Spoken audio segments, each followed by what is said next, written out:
Hello students, welcome back. और मैं उमेश राय एक बार फिर से आप सभी का स्वागत करता हूं आपके अपने यूट्यूब चैनल मैथ्स स्ट्रोक में।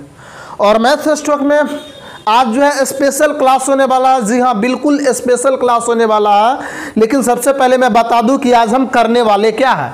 तो एनसीईआरटी गणित कक्षा 10वीं प्रश्नावली 1.3 यह एक ऐसा एक्सरसाइज है रियल नंबर का, एक ऐसा प्रश्नावली है चैप्टर फर्स्ट का जिससे हर एग्जाम में, फाइनली बोर्ड एग्जाम से लेकर के आपका टेस्ट एग्जाम में एक क्वेश्चन हर हाल में देखने को मिलता है। कोई एग्जाम ऐसा नहीं हुआ है जिसमें इस एक्सरसाइज से क्वेश्चन ना हो। तो इस एक्सरसाइज को इग्नोर करना मैं समझता हूं कि बहुत बड़ी मूर्खता होगी। तो बिल्कुल ध्यान से देखिएगा, क्योंकि आज जो है हम जो क्वेश्चन कराएंगे एक फॉर्म बनाएंगे, एक ऐसा फॉर्मेट तैयार करेंगे जिसमें कोई सा भी क्वेश्चन डालेंगे और आपका सॉल्यूशन निकल जाएगा। यानी फॉर्मेट एक और क्वेश्चन बनेंगे अनेक। बिल्कुल जैसे कि एक फॉर्म निकलता है पूरे बिहार के लिए एलिजिबल होता है और उसमें सब अपने अपने हिसाब से अपना अपना बायोडाटा फिल करते हैं, फॉर्म वही रहता है और आपका फॉर्म फिलअप हो जाता है। बिल्कुल आज वही करने वाला हूं। एक फॉर्मेट तैयार करेंगे, उसमें कोई भी अपरिमेय संख्या को डालेंगे तो वो सिद्ध हो जाएगा। बिल्कुल ठीक है ना। तो सबसे पहले देखिए, तो आज हम लोग करेंगे प्रश्नावली 1.3 में 3 क्वेश्चन है, जिसका क्वेश्चन नंबर 1 जो है हम लोग ऑलरेडी करा चुके हैं। यदि आप नहीं देखे हैं तो आप इसी वीडियो के नीचे डिस्क्रिप्शन में उस वीडियो का मैंने लिंक दे दिया है, वहां से आप वीडियो को देख सकते हैं। और आज इस प्रश्नावली पूरा फिनिश करने वाले हैं। जी हाँ, आज 4 क्वेश्चन करने वाले, क्वेश्चन नंबर 2 और क्वेश्चन नंबर 3 में 3 क्वेश्चन है, तो कुल मिलाकर 4 क्वेश्चन होगा। और हम बता देते हैं कि 3 क्वेश्चन, जी हाँ ध्यान से सुनिएगा, 3 क्वेश्चन 3 मिनट्स में कंप्लीट करेंगे। Challenge you. आपको बिलीव नहीं होगा, जब मैं क्वेश्चन बनाना शुरू करूंगा तो मैं बोल दूंगा कि आपका टाइम शुरू हो रहा है। 3 मिनट में जी हाँ 3 क्वेश्चन कराएंगे, ठीक है ना। और एक ऐसा फॉर्मेट तैयार कराएंगे जिससे जीवन में होल लाइफ आप कभी भी अपरिमेय संख्या को सिद्ध करने में कभी मिस नहीं करेंगे। तो आइए ध्यान से देखिएगा, बिल्कुल एक्साइटेड रहिए कि सर कैसे फॉर्मेट बनाएंगे। बिल्कुल, और हम भी बताने के लिए जो है काफी उत्सुक हूं, एक्साइटेड हूं कि क्या होने वाला है। तो देखिए कि फॉर्मेट कैसे बनेगा। पहले एक क्वेश्चन फॉर्मेट बनाएंगे, पूरा बेसिकली कॉन्सेप्ट देंगे, सही से समझाएंगे, और उसके बाद 3 क्वेश्चन बचेगा, उसको 3 मिनट में उड़ा देंगे। तो इस चीज को पहले समझिए कि फॉर्मेट बनता कैसे, फॉर्म तैयार करेंगे और इसमें हम लोग फिल करेंगे। तो चलिए बनाना शुरू करते हैं। क्वेश्चन देखिए, सिद्ध कीजिए कि 3 + 2√5 एक अपरिमेय संख्या है। सिद्ध करना है, यह एक इरेशनल नंबर है और इसको प्रूफ करना है कि रियली में यह जो है अपरिमेय है, सिद्ध करना है। ठीक है। अब देखिए, इसमें अपरिमेय संख्या का जो सिद्ध करने वाला क्वेश्चन होता है उसको 2 कैटेगरी में रखा गया है। ध्यान से सुनिएगा, 2 कैटेगरी में रखा गया है। पहला जो सिंगल वाला क्वेश्चन होता है, जैसे मैं सिंगल वाला कहने का अर्थ होता है जैसे कि सिर्फ √2 हो, √3 हो, √5 हो, √7 हो, √11 हो, ये सब सिंगल है और इसका बनाने का फॉर्मेट अलग आता है, ठीक है ना।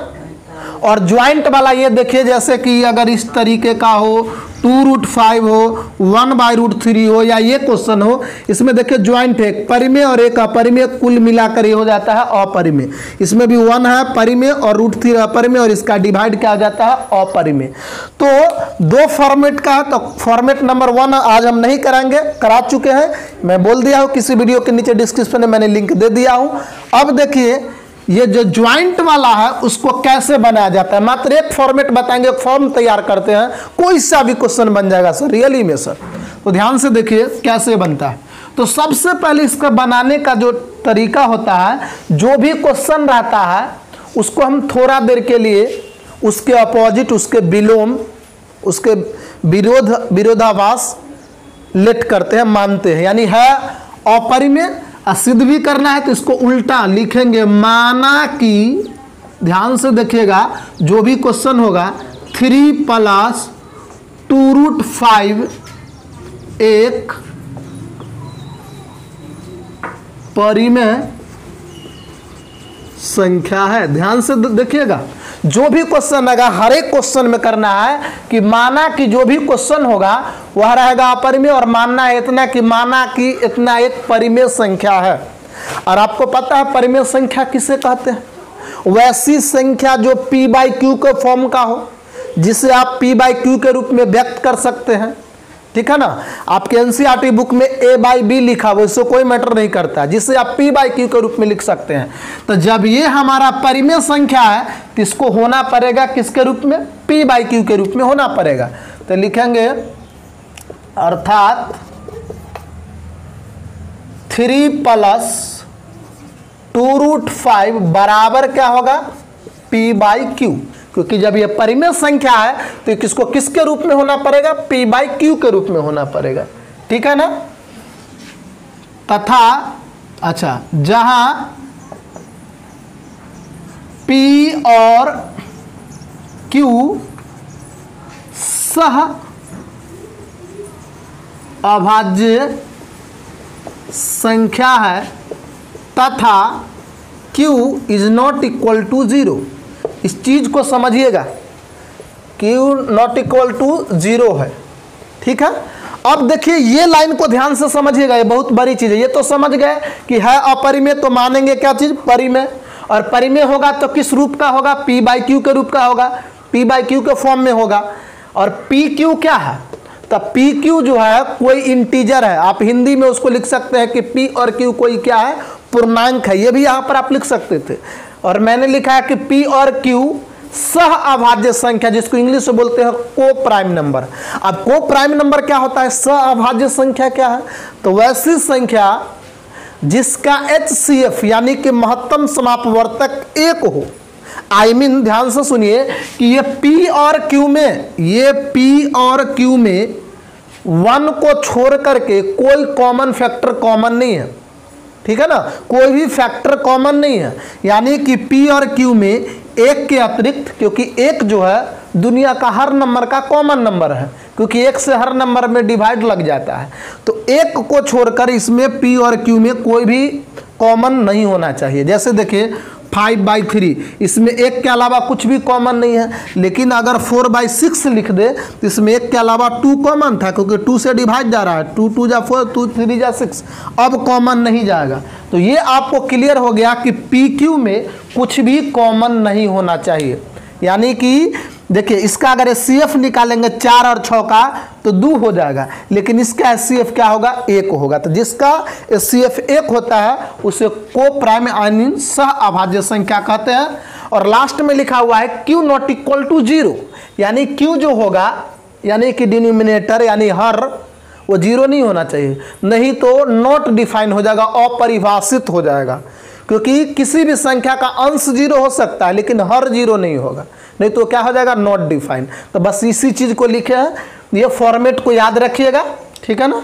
अब देखिए बनाना शुरू करते हैं। अब हमारा क्वेश्चन था 3 + 2√5 बराबर क्या होगा? p by Q. अब ध्यान दीजिएगा कि ये तो परिमेय संख्या है, क्योंकि P और Q कोई पूर्णांक है, यहाँ पे कोई डिजिट होगा लेकिन उसमें कॉमन फैक्टर कुछ भी नहीं होगा, को प्राइम होना चाहिए। तो ये हमारा परिमेय है यानी रेशनल नंबर है। अब इधर देखिए 3 क्या है? रेशनल है यानी परिमेय है। 2 क्या है? परिमेय है, जिसमें रूट दिखाई नहीं दे वो सब डिफिनिट तौर पे वो क्या है? तो जिस विदाउट रूट वाले सारे नंबर जो होते हैं, एक होल नंबर की मैं बात कर रहा हूँ, वो सब क्या होता है? परिमेय संख्या होता है। तो अब क्या करना है, ध्यान से देखिएगा कि सारे परिमेय को एक तरफ कर देना है। देखिए ये लॉजिक को समझिए पहले। जो भी परिमेय होगा उस सबको बिना रूट वाले को इस तरफ ले आना है और इस तरफ सिंगल रूट वाला को छोड़ देना नहीं, और परिमेय को एक तरफ है, परिमेय को एक तरफ, यही करना है। सारे क्वेश्चन पे ये कॉन्सेप्ट लागू होता है कि जो भी हमारा परिमेय संख्या है उसको एक तरफ ले आएंगे और अपरिमेय को एक तरफ छोड़ देंगे। फिर आगे क्या करना हो बाद में करते हैं, पहले भी समझिए। तो इसको हम ऐसे लिख सकते हैं 2√5 बराबर p बाई क्यू, और इधर +3 है तो इधर आएगा तो -3। ठीक है ना। इक्वेशन रूल के अकॉर्डिंग कि अगर हमारा LHS का कोई भी पार्ट RHS में आता है तो प्लस का माइनस हो जाता है, माइनस का प्लस, इनटू का डिवाइड, डिवाइड का इनटू। इधर प्लस का 3 था तो इधर आ गया तो माइनस का 3 हो गया। कोई डाउट? तो चलिए एक तो अब हट गया यहाँ से, अब एक ठो और ये 2 बचा हुआ, इसको भी ले आना है राइट साइड में। तो यहाँ पर लिखेंगे √5 बराबर हो जाएगा P/Q, ध्यान से देखिएगा, P/Q, और इधर 2 से इनटू है, गुना है, तो इधर आके क्या हो जाएगा, भाग हो जाएगा, डिवाइड। तो यहाँ पे आ जाएगा 2, और इसमें भी करेंगे तो यहाँ पर भी आ जाएगा 2।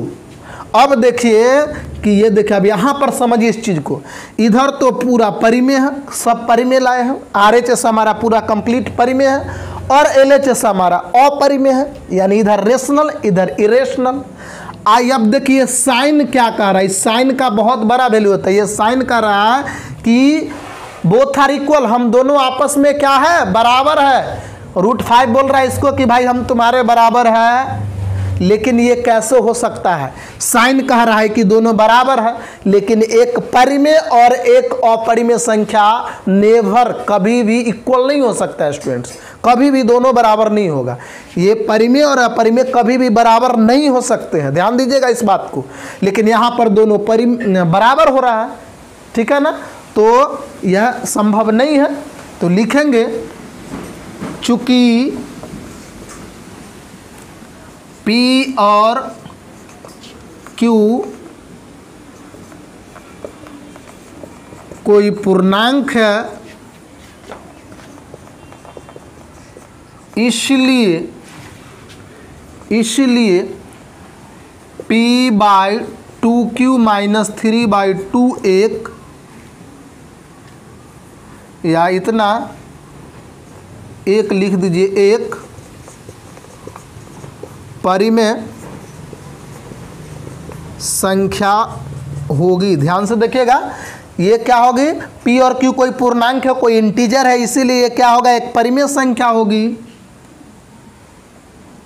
अर्थात √5 भी एक परिमेय संख्या होगी। जब ये परिमेय है तो ये भी परिमेय होगा, क्यों? क्योंकि दोनों क्या है, बराबर है। लेकिन हम जानते हैं क्वेश्चन नंबर 1 में भी प्रूफ किया है कि √5 क्या है, अपरिमेय है, और यहाँ पर सिद्ध हो रहा है कि परिमेय है, तो यह संभव नहीं हो सकता है, ठीक है ना। यहाँ पे जब ये परिमेय है, हम यही भाषा लिखे तो ये भी परिमेय होगा, लेकिन √5 क्या है, अपरिमेय है, लिखेंगे √5 में होगा, परंतु √5 एक अपरिमेय संख्या है, परंतु √5 क्या है, एक अपरिमेय संख्या है। इसीलिए ध्यान दीजिएगा, इसीलिए हमारी मान्यता गलत है। हमारा जो मानना था कि 3 + √5 एक परिमेय संख्या है, ये हमारा मानना गलत साबित हुआ। इसका मतलब यह परिमेय नहीं है तो क्या होगा, अपरिमेय है। सिंपल सा लॉजिक है कि जब इसको हम परिमेय माने और परिमेय ये प्रूफ नहीं हुआ, इसका मतलब अपरिमेय है, तो लिखेंगे इसीलिए हमारी मान्यता गलत है। अतः 3 + 2√5 एक अपरिमेय संख्या है। ये हमारा प्रूव्ड हो चुका है। क्या हो चुका है, प्रूव्ड हो चुका है। अब चलिए, मैंने प्रॉमिस किया था कि मैं एक फॉर्मेट तैयार करूँगा, मैं एक फॉर्म बनाऊंगा, तो ये फॉर्म बन चुका है। अब ध्यान से देखिए, इसको पहले आप स्क्रीनशॉट कर लीजिए, आराम से उतार लीजिए। मैंने इसमें सारा कॉन्सेप्ट बताया कि कैसे क्या बनाए हैं इसमें। अब देखिए हमारा, आप इसको स्क्रीनशॉट ले लीजिए। अब देखिए फॉर्म रेडी हो गया। कैसे फॉर्म रेडी हो गया, तो ये देखिए यहाँ पे रहेगा डॉट डॉट, मैं बता देता हूँ, यहाँ पे रहेगा डॉट डॉट, और यहाँ पे मिटा देना है। चलिए ध्यान दीजिएगा, और यहाँ पे मिट जाएगा, ठीक है, और यहाँ पे मिट जाएगा, और यहाँ पे मिट जाएगा, और यहाँ पे मिट जाएगा। ठीक है। अब देखिए ये हमारा फॉर्म तैयार हो चुका है बिल्कुल। अब इस फॉर्म को पढ़ लीजिए, ये आपको सारे क्वेश्चन में लागू करना है, सारे क्वेश्चन में यही लिखने वाले हैं, बिल्कुल थोड़ा सा का भी ह्रस्वकार दीर्घकार का भी फर्क नहीं होने वाला है। तो ये फॉर्मेट मैंने जो बोला था फॉर्म, ये याद कर लीजिए।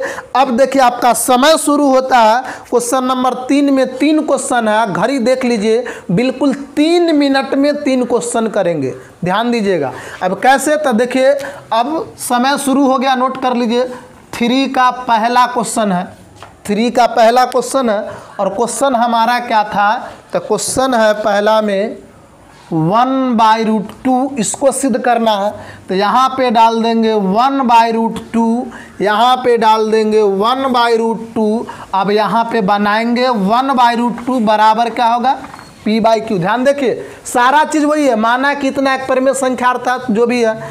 अब देखिए यहाँ पर इसको थोड़ा सा सोल्व करना पड़ेगा एक्स्ट्रा, इसका ना डिनोमिनेटर का रेशनलाइजेशन करेंगे, हरों का परिमेयकरण। तो आपको पता है कि जो भी हर होता है उससे अंश और हर दोनों में इंटू कर दिया जाता है, जो भी क्वेश्चन का हर होगा बराबर ये एडजेटिव रह जाएगा।